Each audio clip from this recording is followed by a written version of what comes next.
Kaya kayong mga tao kayo, huwag kayong matatakot sa mga local leader na yan na hinaharas kayo. Sasabihin, pag sa kalabang ka kumampi ngayon, baka wala kang makuhang ayuda, ganyan. Kalokohan yan mga tol. Isampal nyo sa kanila yung mga cellphone nyo. Para parapan, pwede nyo videoan yan. Punta kayo ng barangay, gawin nyo to.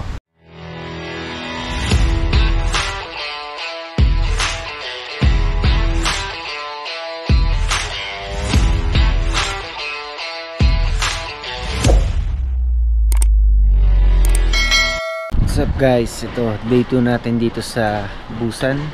And today pupunta tayo sa Haeundae Beach. Tapos dun tayo sa traditional market nila. Explore natin yung mga food options dun. Pero bago tayo magtungo dun ito, bibili muna tayo sa isang convenience store sa CU ng onting snack para at least may energy tayo. So pasok tayo.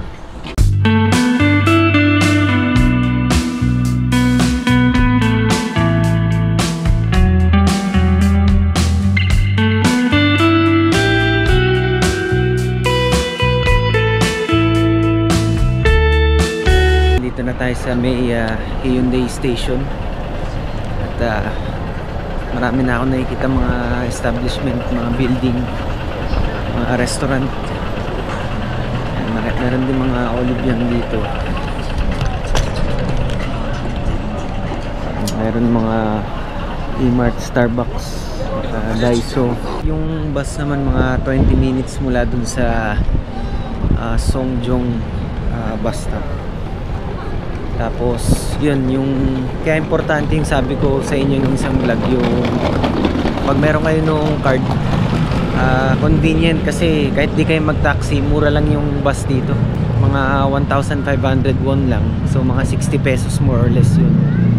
At madali lang siya, hindi naman kayo maliligaw kasi ang gagamitin yung app is yung Naver Maps. Pwede nyo i-download yun or pwede rin yata yung Google Maps paminsan-minsan gumagana naman siya.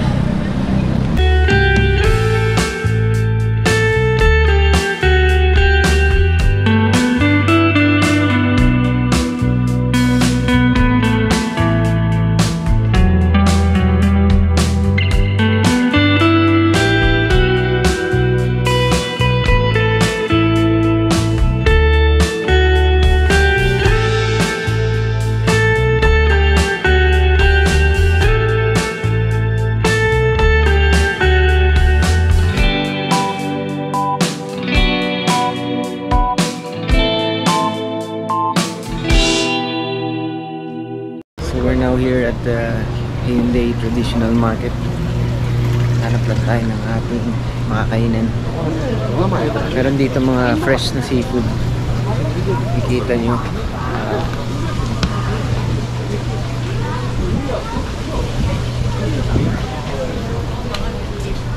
Tingin lang tayo dito sa isang store dito.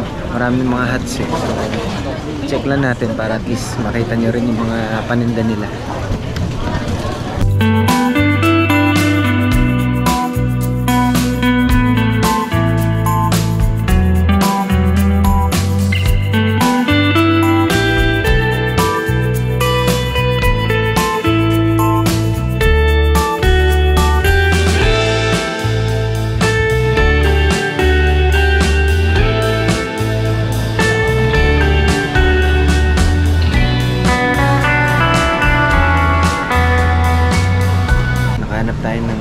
Kainan natin dito tayo at try natin yung isa sa mga specialty nila, yung grilled hagfish.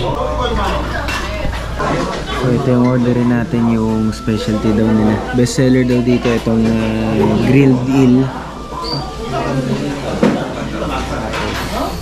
Yung mga ano na din, side dish,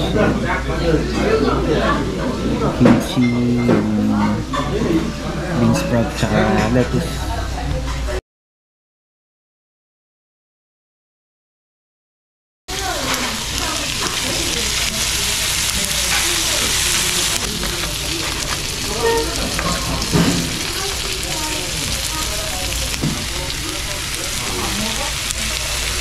Ito na mga tol, try na nating tikman to.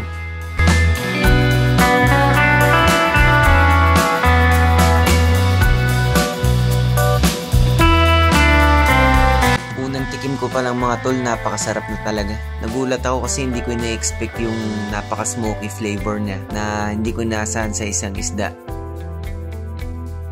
Ito naman mga tol, sinubukan ko naman na ihalo yung toge sa rice tsaka dun sa isda. At yun nga mga tol, mas sumarap pa lalo.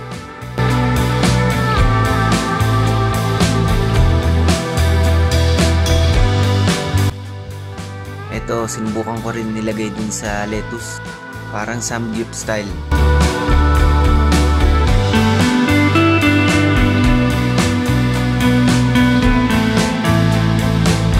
Okay na okay talaga tong kinainan ko.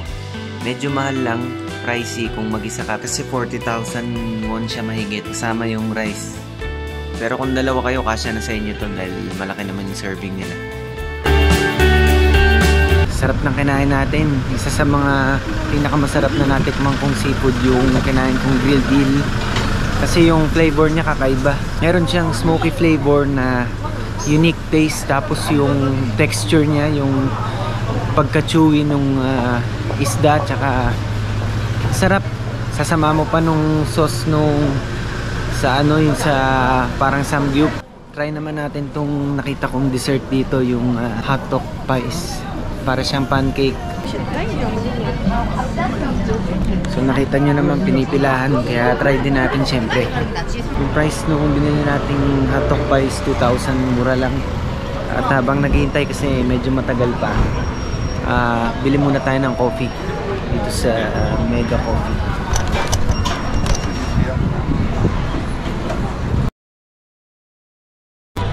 Guys, ganun pa rin yung pila. Nung umalis tayo, sumaba pa.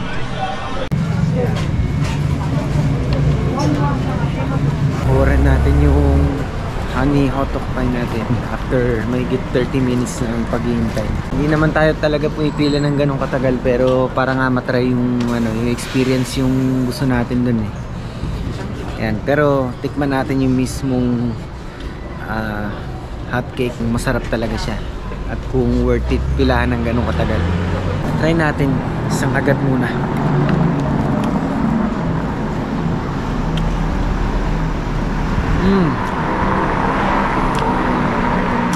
Very hot and crispy yung tinapay. Yung honey hindi ko masyadong nalasahan. Try natin, baka bandang gitna. Hirap kumain, dami kong dala.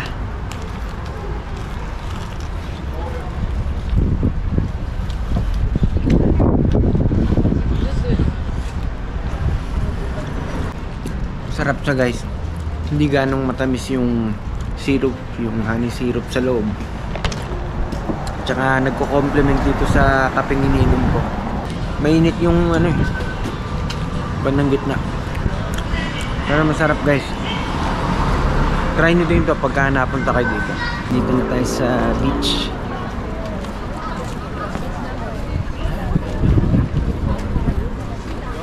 Ganda dito, ang daming mga nakapalibot na mga matataas sa building. At may mga sandcastle din naman, laki ng sandcastle.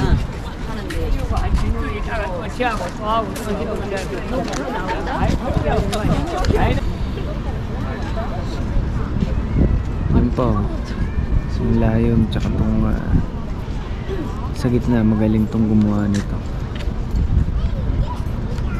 Yung iba siguro na sira dahil sa ulan o ano.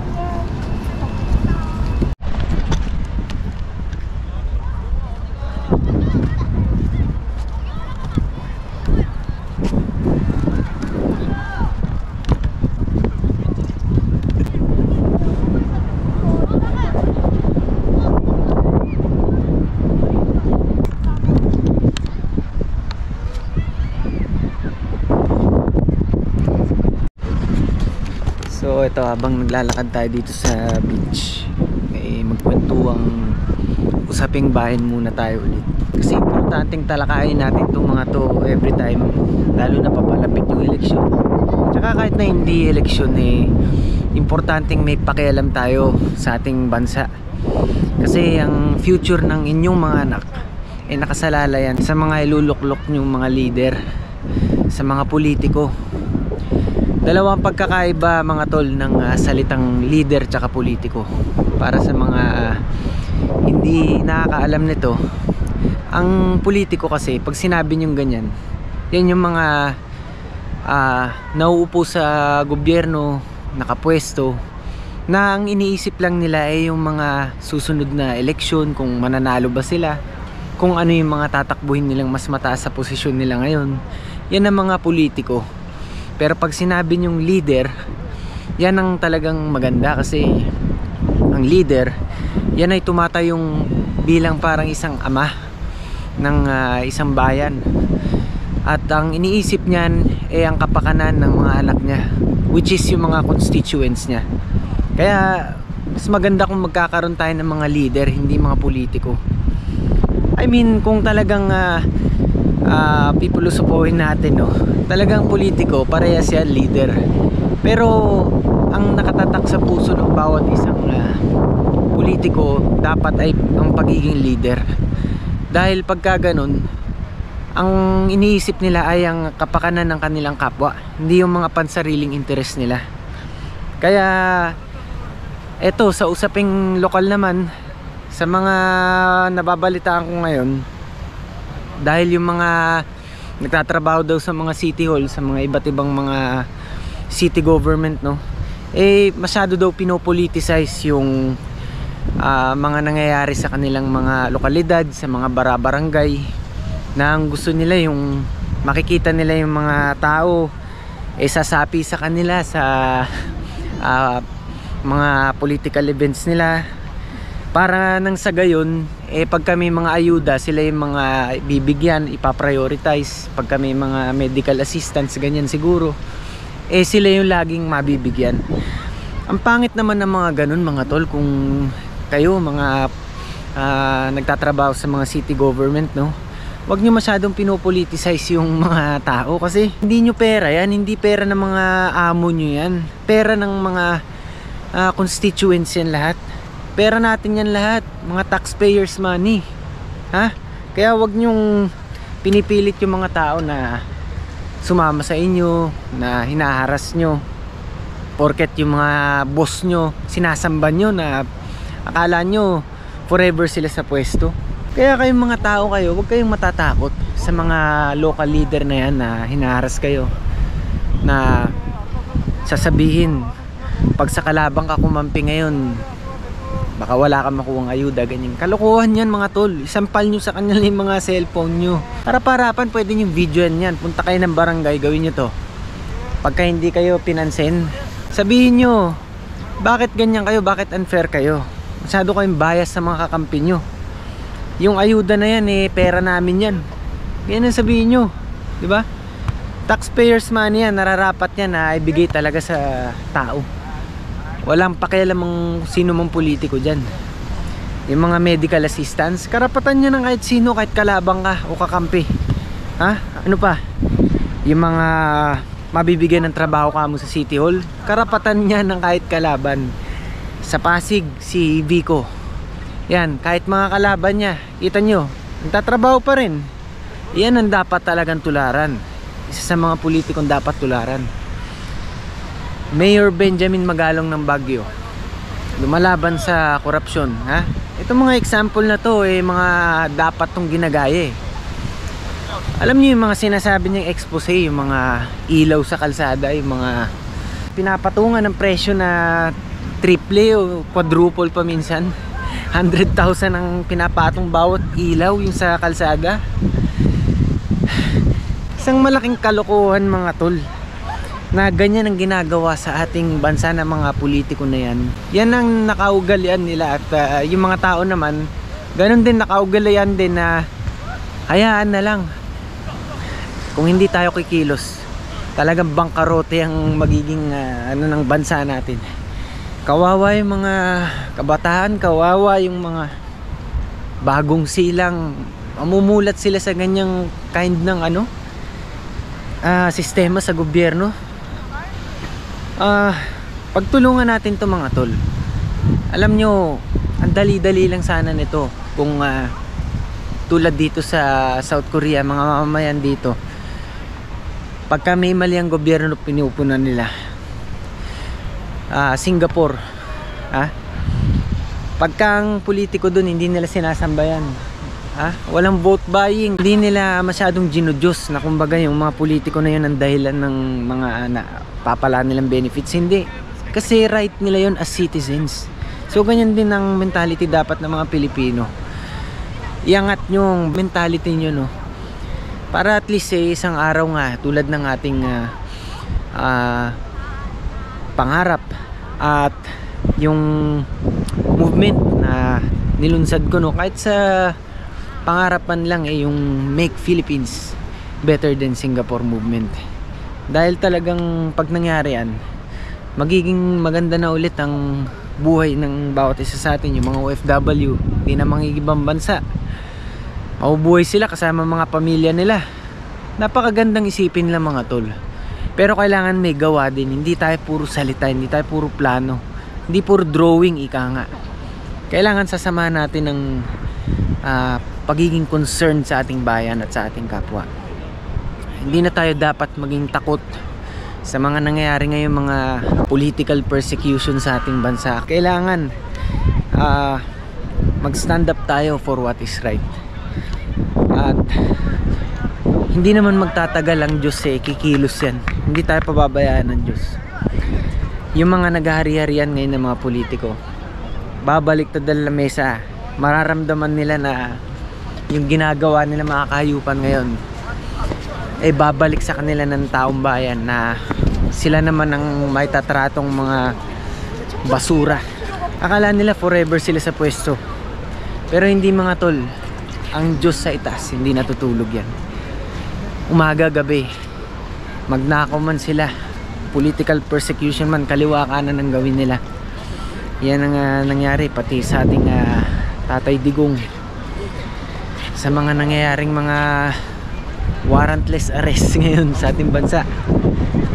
Mga tanimbala na mga taong gobyerno dapat sana nagliligtas sa ating mga mamamayan, yung pang nagpapahamak. Hindi magtatagal mga tol, kikilos ang Diyos at iangat niya yung mga ganyan, yung mga binabagsak. Kaya itong mga papalapit na araw mga tol, itong malapit na ang eleksyon, huwag nyong kakalimutan, PDP laban, vote straight. May dadagdag man kayong isa o dalawa, pag-isipan nyo na lang mabuti kung kailangan nyo pa bang gawin yun. May mga options naman dyan. Kung gusto nyo talaga magdagdag ng isa, no, o dalawa. Pero hanggat maaari, kung tamad kayo mag-research, huwag kayong boboto ng basta-basta. Puwera dun sa vote straight ng PDP laban. Ayan ang bili ng ating Tatay Digong. So yan mga tol, maraming salamat ulit sa inyo. Umaangat na naman ang mga subscribers natin. Maraming salamat, gusto ko kayong pasalamatan dahil dun sa video, no, yung nagsalita tayo sa isang rally dito sa Korea. Maraming salamat sa mga yung na-touch sa mensahe ko. Hindi ko sinasadya na maramdaman nyo yung nararamdaman ko. Gusto ko lang talagang ma-share kasi yun na nangyari sa akin. Ayoko namang sayangin tong binigay na pangalawang buhay ng Panginoon para manahimik lamang. Kaya yan ang ginagawa ko sa inyo mga tol. Ito, nagpapatuloy tayo mag-vlog dahil kung anong kaya ko gagawin ko para sa inyo, para sa pamilya ko, para sa bayan. Hindi tayo titigil mga tol, lalaban tayo. Kayo din, ganun din sana. So maraming salamat, hanggang sa muli.